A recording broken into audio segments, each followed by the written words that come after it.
എല്ലാവർക്കും എൻ്റെ പുതിയൊരു വീഡിയോയിലേക്ക് സ്വാഗതം. ഞാൻ വണ്ടി നോക്കുവായിരുന്നു എന്തെങ്കിലും കുഴപ്പമുണ്ടോന്ന്. ഞങ്ങളിപ്പോ മുത്തങ്ങ കയറുന്ന പറഞ്ഞാണ് ഞങ്ങള് വൈൻഡപ്പ് ചെയ്ത്. അപ്പൊ ഇനി ഞങ്ങൾ കയറാൻ പോവുകയാണ്. അപ്പൊ ഈ എപ്പിസോഡ് ഞങ്ങൾ സ്റ്റാർട്ട് ചെയ്യുന്നത്. അപ്പൊ നമുക്ക് കാണാല്ലേ മുന്നോട്ട് നമ്മുടെ യാത്ര. ഇപ്പോൾ ചെക്ക് പോസ്റ്റ് ഉണ്ട്. ചെക്ക് പോസ്റ്റ് നമുക്ക് എങ്ങനെ നോക്കാം, അവിടെ പോലീസുകാർ നമ്മളോട് എങ്ങനെ പെരുമാറുന്നത്, അവിടുത്തെ പ്രൊസീജിയേഴ്സും കാര്യങ്ങളൊക്കെ നമുക്ക് നോക്കാം. പ്ലസ് ബാക്കി കാര്യങ്ങൾ ഓൺ ദ വേ. ഓക്കെ, അപ്പോൾ നമ്മൾ സ്റ്റാർട്ട് ചെയ്യാൻ പോവാണ്. ഓക്കെ, പിന്നെ നിങ്ങൾ ഇപ്പോഴും ചിന്തിക്കുന്നുണ്ടാവും ഞങ്ങൾ എന്തിനാണ് ഹൈദരാബാദ് പോകുന്നത്. സസ്പെൻസ് ആണ്, നിങ്ങൾ വെയിറ്റ് ചെയ്യുക ഗൈസ്. നിങ്ങൾക്ക് നിങ്ങളോട് എന്തായാലും പറയും. അതെ, നിങ്ങൾ അവസാനം വരെ എന്തായാലും കാണാം. പിന്നെ ഇനിയും എപ്പിസോഡ് വരാണ്ട് എന്തായാലും കിടിലം വീഡിയോ ആയിരിക്കും ഇത്. നിങ്ങൾ എന്തായാലും നിങ്ങൾക്ക് ഒരിക്കലും നഷ്ടമാവില്ല, നിങ്ങൾ കാത്തിരുന്ന് കാണാം. ഓക്കെ, അപ്പോൾ എന്തായാലും കൂടെ ഉണ്ടാവുക എപ്പോഴും. അതുപോലെ തന്നെ ഞങ്ങൾ ബാംഗ്ലൂരിൽ നിന്ന് നൈറ്റ് അവിടെ ആയിരിക്കും. സോ നിങ്ങൾ ബാംഗ്ലൂർ വന്നു കഴിഞ്ഞാൽ നിങ്ങൾക്ക് അവിടെ ചെയ്യാൻ പറ്റിയ കാര്യങ്ങൾ, നിങ്ങൾക്ക് അവിടെ വിസിറ്റ് ചെയ്യാൻ പറ്റിയ സ്ഥലങ്ങളൊക്കെ ഞങ്ങൾ ചെയ്തു തരുന്നതായിരിക്കും. ഞങ്ങൾക്ക് സമയമുണ്ടെങ്കിൽ ഇൻഷാല്ലാ എല്ലാം ഞങ്ങൾ സെറ്റാക്കി ചെയ്യുന്നതായിരിക്കും. ഓക്കെ, ഒന്നും പ്ലാൻഡ് അല്ല, നമ്മൾ ജസ്റ്റ് ഒന്ന് ഇറങ്ങിയതാണ്. അപ്പോൾ എന്തായാലും വഴിയെ എല്ലാം കാണാം. ഓക്കെ, അപ്പോൾ കൂടെ ഉണ്ടാവുക എപ്പോഴും. സബ്സ്ക്രൈബ് ചെയ്തവരെ സബ്സ്ക്രൈബ് ചെയ്യുക, ബെല്ലൈക്കൺ എനേബിൾ ചെയ്യുക. എൻ്റെ ഇൻസ്റ്റാ ID താഴത്ത് കൊടുത്തിട്ടുണ്ട്, ജോബിൻ്റെ ഞാൻ താഴത്ത് ഡിസ്ക്രിപ്ഷനിൽ കൊടുക്കുന്നുണ്ട്. നിങ്ങൾ ഫോളോ ചെയ്യുക. ഞങ്ങൾ കൂടുതൽ അപ്ഡേറ്റ്സ് ഒക്കെ അതിൽ ഇടയ്ക്കിടയ്ക്ക് നിങ്ങൾ പോസ്റ്റ് ചെയ്യുന്നതാണ്. അപ്പോൾ കൂടെ ഉണ്ടാവുക എപ്പോഴും. നിങ്ങളുടെ കമൻറ്റ്സ് ഞങ്ങൾക്ക് വിലയേറിയതാണ്. കമൻറ്റ്സ് വേണം, ലൈക്ക് വേണം.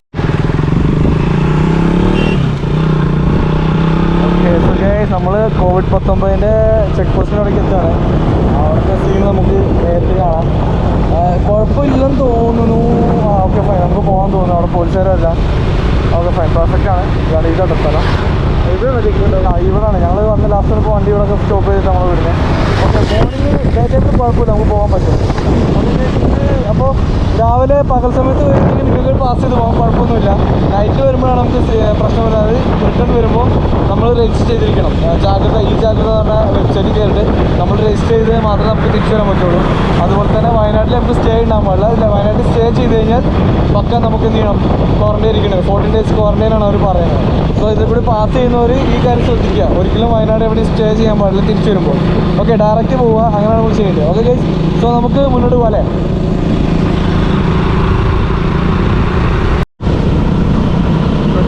ഇതൊരു ചെക്ക് പോസ്റ്റാണ്, ആദ്യത്തെ ചെക്ക് പോസ്റ്റാണ്.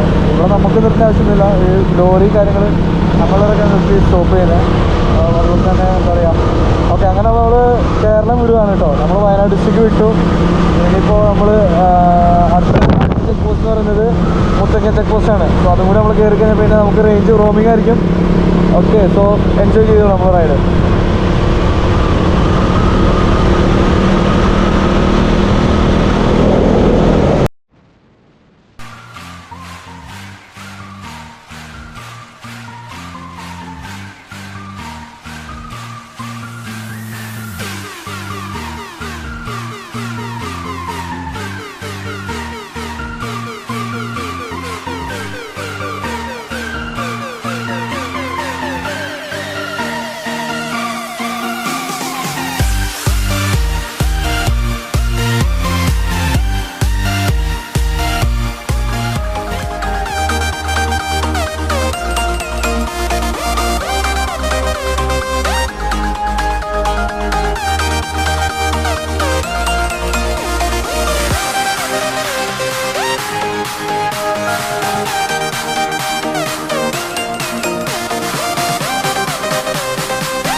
മുത്തങ്ങ. അപ്പോൾ നമ്മൾ കർണാടകയിലേക്ക് കയറുക കേട്ടോ. അപ്പോൾ നമ്മൾ കേരള വിട്ടു. Bye bye Kerala, bye bye Kerala. ഇപ്പോൾ നമ്മൾ കർണാടകകളായി.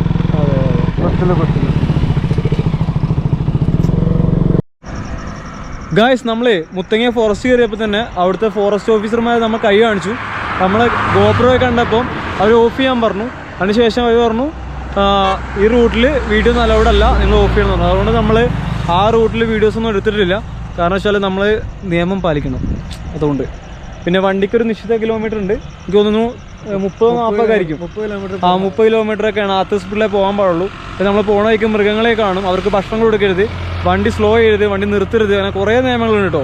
അപ്പോൾ അതൊക്കെ പാലിച്ച് മാത്രം ഡ്രൈവ് ചെയ്യുക. പിന്നെ അവർ പറഞ്ഞു ക്യാമറ ഉണ്ട്, നിങ്ങൾക്ക് എന്തെങ്കിലും സീൻ വരികയാണെങ്കിൽ നിങ്ങളുടെ പേരിൽ കംപ്ലയിൻറ്റ് വരുമെന്ന് പറഞ്ഞു. പക്ഷേ ഞങ്ങൾ ക്യാമറയോടെയും കണ്ടില്ല. മേ ബി ചിലപ്പോൾ ക്യാമറ ഉണ്ടാവാം. അപ്പോൾ ഇതിൽ യാത്ര ചെയ്യുന്നവരൊക്കെ സൂക്ഷിക്കുക. ഗൈസ് നമ്മൾ വരുന്ന വഴിക്ക് നമ്മളൊന്ന് റെസ്റ്റ് ചെയ്യാൻ വേണ്ടിയിട്ട് വണ്ടി നിർത്തി ഞങ്ങളൊന്ന്, കാരണം വെച്ചാൽ കുറേ ഡ്രൈവ് ചെയ്തല്ലേ, ചെറിയ മഴ വന്നു കേട്ടോ. മഴ വന്ന സമയത്ത് ഞങ്ങൾ വണ്ടി നിർത്തിയ സമയത്ത് മഴ പോവുകയും ചെയ്തു. നല്ല ചെറിയതായിട്ടൊരു മഴയുണ്ട്. മഴ എവിടെയും കിട്ടാണ്ടിരിക്കട്ടെ, കാരണം നമ്മളത് ബാഗും കുറേ നനയുന്ന കുറേ സാധനങ്ങളൊക്കെ ഉണ്ട്, നനഞ്ഞ വിഷയമല്ലേ. പിന്നെ ബാഗ് സീനില്ല, ബാഗ് വാട്ടർ പ്രൂഫ് അല്ലടാ. റെയിൻകോട്ടും കാര്യങ്ങളൊക്കെ ബാഗിൽ തന്നെ ഉണ്ട്. അപ്പോൾ നമ്മൾ ബാഗ് നനയില്ല, പക്ഷെ വേറെയും കുറേ സംഭവങ്ങൾ കയ്യിലുണ്ട്, എക്യുപ്മെന്റ്സ് ഒക്കെ ഉണ്ട്. അപ്പോൾ ചാർജർ, ടാബ് ബാഗിലുണ്ട്. അപ്പോൾ അതൊന്നും നനയാൻ പറ്റില്ല. അപ്പോൾ ആ സീനുണ്ട്. ഗോപ്രോ പ്രശ്നമില്ല, ഗോപ്രോ വാട്ടർ പ്രൂഫ് ആണ്, പക്ഷെ നമുക്ക് അഡീഷണൽ സാധനങ്ങളൊക്കെ നനയും. പിന്നെ നമ്മളിപ്പോൾ നിൽക്കുന്ന സ്ഥലത്ത് കണ്ടോ ക്യാബേജ് ആട്ടോ, അത് ക്യാബേജ് കൃഷിയാണേ. എനിക്ക് തോന്നുന്നു ചിലപ്പോൾ ഇവിടെ ഷോക്ക് എന്നൊക്കെ വെച്ചിട്ടുണ്ടോയെന്ന് അറിയില്ല. ആട്ടോ ക്യാബേജ് കൃഷിയാണോ അതൊക്കെ, ശരിക്കും കാണുന്നുണ്ടോ അറിയില്ല, ഗോപ്രോ ആയതുകൊണ്ട് അങ്ങനെ കൃഷി കേട്ടോ, ക്യാബേജ് കൃഷി. അങ്ങോട്ട് കയറാനുള്ള എൻട്രൻസ് ഒന്നും കാണില്ല, പിന്നെ നമ്മൾ പെർമിഷൻ ഇല്ലാതെ കയറാനും പറ്റാത്തതുകൊണ്ട് നമ്മൾ കയറുന്നില്ല. അപ്പോൾ നമ്മളിവിടെ കുറച്ച് നേരം റെസ്റ്റ് ചെയ്തിട്ട് നമ്മൾ ഇനിയും റൈഡ് മുന്നോട്ട് തന്നെ കേട്ടോ, മുന്നോട്ട് പോയി. അങ്ങനെ ബന്ദിപ്പൂർ ഹിൽസ് അല്ലേ, അത് മറ്റേ വഴി വരുമ്പോൾ അല്ലേ. നമ്മൾ നാടുകാണി ഗൂഡല്ലൂർ വഴിയൊക്കെ വരുമ്പോൾ നമ്മൾ അതുവഴി കേട്ടോ വരിക, ആ ഹിൽസ് വഴി വരിക. അവിടെ ഇതേപോലെ തന്നെയാണ്, നമ്മൾ ഇതേപോലെ ചെക്ക് പോസ്റ്റും കാര്യങ്ങളും നിയമങ്ങളും കാര്യങ്ങളൊക്കെ ഉണ്ട്. പക്ഷെ നമുക്ക് അതിൽ വരുമ്പോൾ തമിഴ്നാട് കയറുമ്പോഴാണ് നമുക്ക് പ്രശ്നം വരുന്നത്. നമുക്ക് ഈ പാസ് ഉണ്ടെങ്കിൽ മാത്രമല്ല അവർ കടത്തി വിടുള്ളൂ. പിന്നെ പാസിൻ്റെ വരുന്നത് നമ്മളിപ്പോൾ കർണാടക എത്തി, നമുക്ക് എവിടെ നമ്മോട് പാസോ കാര്യങ്ങളോ ഒന്നും ചോദിച്ചിട്ടില്ല. അപ്പോൾ ഇതുവഴി വയനാട് വഴി വരാൻ പാസിൻ്റെയോ അല്ലെങ്കിൽ വേറെ ആവശ്യങ്ങളോ ഒന്നുമില്ല, നമുക്ക് ഫ്രീ ആയിട്ട് യാത്ര ചെയ്ത് പോരാം. പിന്നെ ഞാൻ ഒരിക്കലും യാത്ര ചെയ്യാൻ റെക്കമെൻഡ് ചെയ്യില്ല. നിങ്ങൾക്ക് അത്യാവശ്യമാണെങ്കിൽ മാത്രം യാത്ര ചെയ്യാം. ഞങ്ങൾക്ക് ഹൈദരാബാദ് പോയിട്ട് അത്യാവശ്യം ഉണ്ടെങ്കിൽ മാത്രമാണ് ഞങ്ങൾ യാത്ര ചെയ്യുന്നത്, അല്ലെങ്കിൽ ഞങ്ങൾ പോവില്ല. അപ്പോൾ ആരെയും ഞാൻ യാത്ര ചെയ്യാൻ വേണ്ടി നിർബന്ധിക്കില്ല. അപ്പോൾ സൂക്ഷ്യം കണ്ട് മാത്രം യാത്ര ചെയ്യുക. പിന്നെ നമ്മൾ നാടുകാണി വഴി പോവുകയാണെങ്കിൽ അവിടെ എന്തായാലും പാസ് വേണം. പിന്നെ ബൈക്കിന് പാസ് കൊടുക്കില്ല അല്ലേ? ബൈക്കിന് അവിടെ നമ്മൾ നെറ്റിൽ സെർച്ച് ചെയ്തപ്പോൾ ബൈക്കിന് പാസ് അവർ കാണിക്കുന്നില്ല.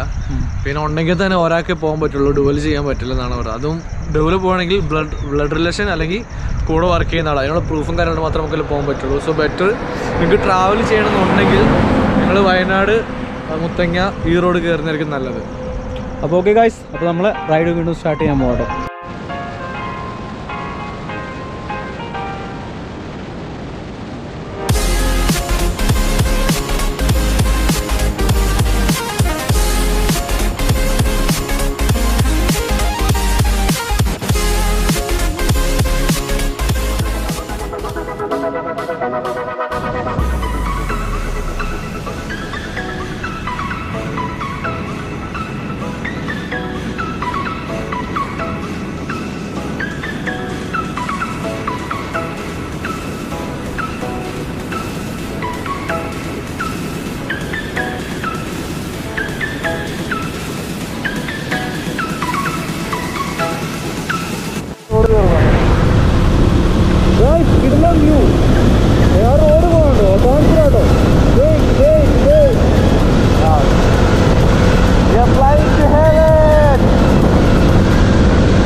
ഗായ്സ് ആ കാണുന്ന കരിമ്പൂട് കേട്ടോ, ഇതൊക്കെ നെല്ലാണ്. പിന്നെ ഇതൊക്കെ കൃഷിയും കാര്യങ്ങളൊക്കെ. നമ്മൾ ജസ്റ്റ് റെസ്റ്റ് എടുക്കാൻ വേണ്ടിയിട്ട് വണ്ടി ഓടിയിട്ടുണ്ട്. അപ്പോൾ നമ്മളിവിടുന്ന് ഇനിയും സ്റ്റാർട്ട് ചെയ്യാൻ പോവാണ്. ജോബിൻ്റെ ഫോണൊക്കെ ഓഫായി പോയി. ആളെ ഫോൺ അധികം ചാർജ് ചെയ്യാണ്ടാണ് ആൾ വന്നത് കേട്ടോ. അപ്പോൾ അത് ഓഫായി പോയി. ഇപ്പോൾ പവർ ബാങ്ക് പ്ലഗ് ചെയ്ത് ബാഗിട്ടിട്ടുണ്ട്. നമ്മൾ റൂമിലെത്തിക്കഴിഞ്ഞാൽ നമുക്ക് കുഴപ്പമില്ല, അവിടെ പ്ലഗ് ചെയ്യാൻ പറ്റും. അപ്പോൾ അതുവരെ ബുദ്ധിമുട്ടാണ്. പിന്നെ ഗോപ്രോയിലും ചാർജ് ഉണ്ട്. ഇപ്പോൾ 43% ഉണ്ട്. നമ്മൾ ഏകദേശം 10 മണിക്ക് നാട്ടിൽ നിന്ന് ഇറങ്ങിയാണ്. 9:10 മണിക്ക് ഇറങ്ങിയാണ് നാട്ടിൽ നിന്ന്. ഇപ്പോഴും 43% ഉണ്ട്. ഏകദേശം ഇപ്പോൾ 4 മണി ആവാനായിട്ടുണ്ടല്ലേ. അപ്പോൾ ഗോപ്രോക്ക് അത്യാവശ്യം ബാക്കപ്പ് ഉണ്ട്. ഗോപ്രോയിൽ ഇങ്ങനെ കണ്ടിന്യൂസ് വീഡിയോ ഒന്നും എടുത്തിട്ടില്ല. പക്ഷെ എന്തായാലും കൊള്ളാം. നമ്മളൊരു അറൗണ്ട് 7:30, 8 o'clock ആകുമ്പോൾ നമ്മൾ റൂമിലെത്തുള്ളൂ. കാരണം വെച്ച് കഴിഞ്ഞാൽ ഇവിടുന്ന് മൈസൂരിലേക്ക് നമുക്ക് ഒരു 15 മിനിറ്റ് ട്രാവൽ ഉണ്ട്. പ്ലസ് മൈസൂർ നമുക്ക് ചെറിയൊരു ബ്രേക്ക് എടുക്കേണ്ട ആവശ്യമുണ്ട്. പിന്നെ അവിടുന്ന് പിന്നെ നമുക്ക് ബാംഗ്ലൂർ എന്ന് പറയുമ്പോൾ 3 മണിക്കൂർ, മൈസൂർ ടു ബാംഗ്ലൂർ 3 മണിക്കൂറാണ്. പിന്നെ ട്രാഫിക്കും കാര്യങ്ങളൊക്കെ ഉണ്ടാവും. റൂമിലേക്ക് എത്താൻ എക്സാക്റ്റ് ഒരു 45 മിനിറ്റ്സ് എടുക്കും. സോ ടോട്ടൽ നമ്മൾ 8 o'clock, 7:45, 8 o'clock ഈ ടൈമിൽ നമ്മൾ എത്താൻ വേണ്ടിയാണ് നോക്കുന്നത്. മാക്സിമം ഞങ്ങൾ പോകുന്നുണ്ട്. പിന്നെ നമുക്ക് സ്പീഡ് ലിമിറ്റ് കുറച്ച് പ്രശ്നമാണ്. പിന്നെ ഇതിൻ്റെ ഇടയ്ക്ക് റോഡ് പണി നടന്നുകൊണ്ടിരിക്കുക, 4 വരെ ആക്കിക്കൊണ്ടിരിക്കണം. അപ്പോൾ അതിൻ്റെ ചെറിയ പ്രശ്നങ്ങളൊക്കെ ഉണ്ട്. എങ്കിലും നമ്മൾ 8 o'clock നമ്മൾ എത്തുന്നുള്ള പ്രതീക്ഷയിൽ ഞങ്ങൾ പോവുകയാണ്. സോ ഇതിൻ്റെ ഇടയ്ക്ക് നമുക്കൊരു ചെറിയൊരു ഇൻട്രസ്റ്റിംഗ് സ്റ്റോറി ഉണ്ട്. ഇൻട്രസ്റ്റിംഗ് അല്ല, അത് എന്താ പറയുക, അത് ഞങ്ങൾ പറയാം, വഴിയേ പറയാം. അതെ. പിന്നെ ഈ ട്രിപ്പ് എന്ന് പറഞ്ഞാൽ ബഡ്ജറ്റ് ട്രാവൽ ആട്ടോ. നമ്മൾ ബൈക്കിൽ പെട്രോൾ മാത്രമാണ് നമുക്ക് എക്സ്പെൻസ് വരുന്നത്. ബാക്കിയൊക്കെ നമ്മൾ ഫ്രണ്ട്സിൻ്റെ ഒക്കെ അവിടെ റൂമിലൊക്കെ സ്റ്റേ ചെയ്യാനുള്ള പ്ലാനാട്ടോ. നമ്മൾ ലക്ഷറി ട്രിപ്പൊന്നുമല്ല. ബൈക്കിലാണെങ്കിൽ കൂടി ഇതിന് അത്യാവശ്യം 40 കിലോമീറ്റർ കിട്ടുന്നുണ്ട്. 40 എന്താ ഡ്യൂക്ക് 200 കേട്ടോ. 40 കിലോമീറ്റർ മൈലേജ് കിട്ടുന്നുണ്ട്. അത് മാത്രമല്ല, നമുക്കത് മാത്രമേ എക്സ്പെൻസ് വരുന്നുള്ളൂ മെയിനായിട്ട്. പിന്നെ ഫുഡും ബാക്കി സ്റ്റേ ഒക്കെ നമ്മുടെ ഫ്രണ്ട്സിൻ്റെ അടുത്തൊക്കെ അറേഞ്ച് ചെയ്തിരിക്കുക കേട്ടോ. അപ്പോൾ ഇതൊരു ബഡ്ജറ്റ് ട്രിപ്പ് മാത്രമാണ്. നമ്മൾ പബ്ലിക് ട്രാൻസ്പോർട്ടും അതുപോലെ ബസ്സൊന്നും ഉപയോഗിക്കാത്തതിന് കാരണം എന്താ വെച്ചാൽ ഇപ്പോഴത്തെ സിറ്റുവേഷൻ കോവിഡ് ആയതുകൊണ്ടാണ് നമ്മൾ ബൈക്ക് എടുത്ത് ഇറങ്ങാൻ കാരണം. അല്ലെങ്കിൽ ഞങ്ങൾ ട്രെയിനോ ബസ്സിനോ അങ്ങനെയൊക്കെയായിരുന്നു പ്ലാൻ ചെയ്തിട്ടുണ്ടാവാം.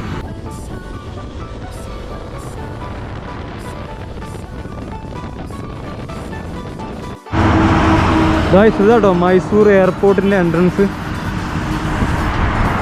അകത്തേക്ക് കയറാൻ കഴിയില്ല. ഇവിടെ ഏതൊക്കെയോ ഫ്ലൈറ്റ് ഒക്കെ വരുന്നുണ്ട് തോന്നുന്നു. നമുക്ക് മൊത്തം ഇവിടെ ഇവർക്ക് ഡെയിലി 16 ഫ്ലൈറ്റ്സ് ഉണ്ടായിരുന്നു കോവിഡിന് മുന്നേ. അപ്പോൾ കോവിഡിന് ശേഷം 6 ഫ്ലൈറ്റ്സ് വരുന്നുണ്ട്. എയർ ഇന്ത്യ ഉണ്ട്, പിന്നെ സ്പൈസ് ജെറ്റ് വരുന്നുണ്ട്. മൊത്തം 16 സർവീസിൽ ഇപ്പോൾ 6 സർവീസാണ് കണ്ടിന്യൂ ചെയ്തുകൊണ്ടിരിക്കുന്നത്. സോ ഈ സ്ഥലം നമുക്ക് ഒരിക്കലും മറക്കാൻ പറ്റില്ല. നമ്മുടെ 3 Kings മൂവിയിൽ നമ്മുടെ ജഗദീഷ് ചേട്ടനും നമ്മുടെ ഡ്രൈവറും കൂടി ഇടിച്ചേർക്കുന്ന സ്ഥലമാണിത്. അതെ, അതാണ് ഈ എയർപോർട്ട്. ഓക്കെ, ആ ചുമന്ന സ്വിച്ച് അത് ഒരിക്കലും ഞെക്കരുത്. അത് നമുക്ക് അകത്തേക്ക് പോകാൻ പറ്റത്തില്ല ഇപ്പോൾ. കാരണം വെച്ച് കഴിഞ്ഞാൽ ചെറിയ കോവിഡ് പ്രോട്ടോകോൾ കാര്യങ്ങളൊക്കെ ഉണ്ട്. പിന്നെ അങ്ങനെ ചെറിയ സംഭവമാണ്. പിന്നെ നമുക്ക് ഇവിടെ വലിയ ഫ്ലൈറ്റ്സ് ഒന്നും വരുന്നില്ല. കാരണം വെച്ച് കഴിഞ്ഞാൽ കുറച്ച് മുന്നേ ചെറിയൊരു മൗണ്ടെയിൻ ഉണ്ട്. ആ മൗണ്ടെയിനിലേക്ക് ഒരു ചെറിയ ടെമ്പിൾ ഉണ്ട്. ആ ടെമ്പിൾ കാരണം ആ മൗണ്ടെയിൻ അവർ ഡെമോളിഷ് ചെയ്യാൻ സമ്മതിക്കത്തില്ല. അപ്പം അങ്ങനെ ഒരു സീനായതുകൊണ്ടാണ് ഇവിടെ ചെറിയ ഫ്ലൈറ്റ്സ് വരുന്നത്. ഇല്ലെങ്കിൽ നമ്മുടെ മൈസൂർ എന്ന് പറഞ്ഞൊരു ഇൻ്റർനാഷണൽ എയർപോർട്ടാണ് നമുക്ക് കണക്കൂട്ടായിരുന്നത്. ഇവിടുന്ന് ഇപ്പോൾ ഈ കർണാടകയിൽ തന്നെ ഇവർ ആശ്രയിക്കുന്നത് ബാംഗ്ലൂർ എയർപോർട്ടാണ്. ഇവിടുന്ന് ഒരു 3 to 4 hours ട്രാവൽ ചെയ്ത് വേണം അവരവിടെ എത്താൻ. സോ ഈ ഒരു മൗണ്ടെയിനിൽ ഒരു സൊല്യൂഷൻ ഇവർ കണ്ടുകൊടുക്കുകയാണെങ്കിൽ ഇവിടേക്ക് എന്താ പറയുക, ഈ ഒരു ഏരിയയിലുള്ളവർക്ക് ഭയങ്കര കംഫോർട്ടായിരിക്കും. അവർക്ക് എളുപ്പത്തിൽ യൂസ് ചെയ്യാൻ പറ്റിയൊരു സ്ഥലമാണ്. അപ്പോൾ അവൻ പറഞ്ഞ ആ മല കാണിച്ചു കേട്ടോ. ഏകദേശം അവിടെയാണ് കേട്ടോ വരുന്നത്. അവിടെ ഒരു മല കാണും. നിങ്ങൾക്ക് കറക്റ്റ് കാണുമെന്ന് അറിയില്ല. അവിടെയാണ് മല വരുന്നത്. അപ്പോൾ അതുണ്ടായതുകൊണ്ട് തന്നെ അത് പൊളിക്കാണ്ട് വലിയ ഫ്ലൈറ്റ് ഒന്നും അങ്ങോട്ട് വരാൻ പറ്റില്ല. അപ്പോൾ അതൊക്കെയാണ് സീൻ. നമ്മളിപ്പോൾ അതിൻ്റെ ചോട്ടിൽ കൂടി ഒരു ബൈപ്പാസ് ഉണ്ട്. നമുക്ക് ആ ബൈപ്പാസ് വഴി പോകുമ്പോൾ മൗണ്ടൻ ഒന്നും കൂടി അടുത്തോട്ട് നമുക്ക് കാണാൻ പറ്റും. ഓക്കെ, അപ്പോൾ നമ്മളെന്തായാലും എയർപോർട്ടൊക്കെ കണ്ടു. എയർപോർട്ടിൻ്റെ അകത്തൊന്നും കയറിയില്ല. നമ്മൾ ജസ്റ്റ് ഇങ്ങനെ കണ്ടപ്പോൾ നിർത്തി. അപ്പോൾ നമ്മൾ ഇവിടുത്തെ സെക്യൂരിറ്റി ആളുണ്ടായിരുന്നു. ആളുടെ കുറച്ച് കാര്യങ്ങളൊക്കെ ചോദിച്ചു. ഇനി ഞങ്ങൾ ഇവിടുന്ന് വീണ്ടും സ്റ്റാർട്ട് ചെയ്യാൻ പോവാം. ഓക്കെ, വണ്ടി എടുക്കും. ഹെൽമെറ്റ് മാസ്ക് ഞാൻ സർജിക്കൽ മാസ്ക് ആണ് യൂസ് ചെയ്യുന്നത്. എൻ്റെ അടുത്ത് N95 മാസ്ക് ഉണ്ട് കയ്യിൽ. അപ്പോൾ പക്ഷെ നമ്മളിത് ആളുകളുമായിട്ട് മിങ്കിൾ ചെയ്ത് നടക്കുന്നൊന്നുമില്ലല്ലോ. നമ്മളെ ബൈക്കിന് വേറെ ആരുമായിട്ട് നമ്മൾ സംസാരിക്കുന്നില്ല, അങ്ങനെ പോകുന്നത്. അപ്പോൾ അതുകൊണ്ട് നമുക്ക് പേടിക്കാമല്ല. പിന്നെ നമ്മൾ പബ്ലിക്കൊക്കെ ഇറങ്ങുമ്പോൾ ഞാൻ N95 മാസ്ക് ഉപയോഗിക്കുന്നത് കരുതുന്നുണ്ട്. ബാഗിനകത്തുണ്ട്. അപ്പോൾ അങ്ങനെയാണ് കാര്യങ്ങൾ. ഓക്കെ, പിന്നെ ഇവിടെ മാസ്കിൻ്റെ ആവശ്യമൊന്നുമില്ലാന്ന് എനിക്ക് തോന്നുന്നു കേട്ടോ. കാരണം ഇവിടെ ഒരു മനുഷ്യന് മാസ്ക് യൂസ് ചെയ്യുന്നില്ല. പക്ഷെ നമ്മുടെ സേഫ്റ്റി മുഖ്യം ബിഗിലേ അല്ലേ.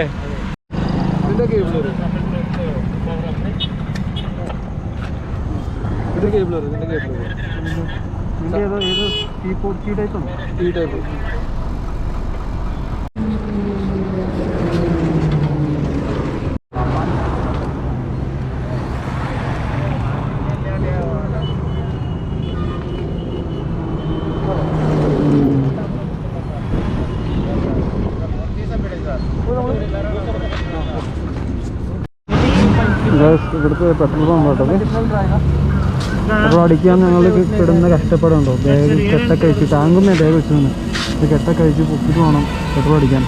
ഭയങ്കര ബുദ്ധിമുട്ടാണ്, കുറച്ച് റിസ്ക് ആണ്. അതെ, നമ്മളിനി ബാക്കിലേക്കുള്ള പമ്പ് വേണ്ട, വെച്ചിട്ട് പമ്പ. ಎಷ್ಟು ಕಿಲೋಮೀಟರ್ ಇದೆ? Bangalore. 140 ಕಿಲೋಮೀಟರ್. 5 ಲೀಟರ್.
ഗായ്സ്, നമ്മളിപ്പോൾ എവിടേക്കോ എത്തിയിട്ടുണ്ടോ. നമുക്കിനി ബാംഗ്ലൂർക്ക് ഇനി 50 കിലോമീറ്റർ ഉണ്ട്. അപ്പം ഇനി ചായ കുടിക്കാൻ വേണ്ടി നിർത്തിയാ. അപ്പം ചായ അല്ല, ബേൽപൂരി കഴിക്കുന്ന പരിപാടിയാണ്. ബേൽപൂരി വെച്ച് കഴിഞ്ഞാൽ ഒരു ചായ കുടിക്കുന്ന എഫക്റ്റ് കിട്ടും. നല്ല ചൂട് സാധനമാണ്. വയറിനൊരു ഇത് നമുക്ക് ഫില്ല് ചെയ്ത് കിട്ടും. അവിടെ ചേട്ടൻ ഉണ്ടാക്കുന്നുണ്ട്, അത് കഴിക്കണം. കഴിച്ചിട്ട് വേണം വീണ്ടും. 50 കിലോമീറ്റർ ഉള്ളത്. എന്തായാലും ഒരു 1 hour കൊണ്ടൊക്കെ എത്തുണ്ടാവില്ലേ? നമുക്ക് വരുവാണെങ്കിൽ ഒരു 1 hour, ഇല്ലെങ്കിൽ ഒരു 1.5 hour എടുക്കും. എങ്ങനെയുണ്ട്? അടിപൊളി സാധനമാണ്, പക്ഷേ ചൂട് കുറച്ച് കുറവാണ്. ചൂട് കുറവാണോ? ചൂട് ഓക്കെ ഓക്കെ. ഞാനിതൊന്നും കഴിക്കാറില്ല, എന്തായാലും കഴിച്ചു നോക്കാം. എന്തായാലും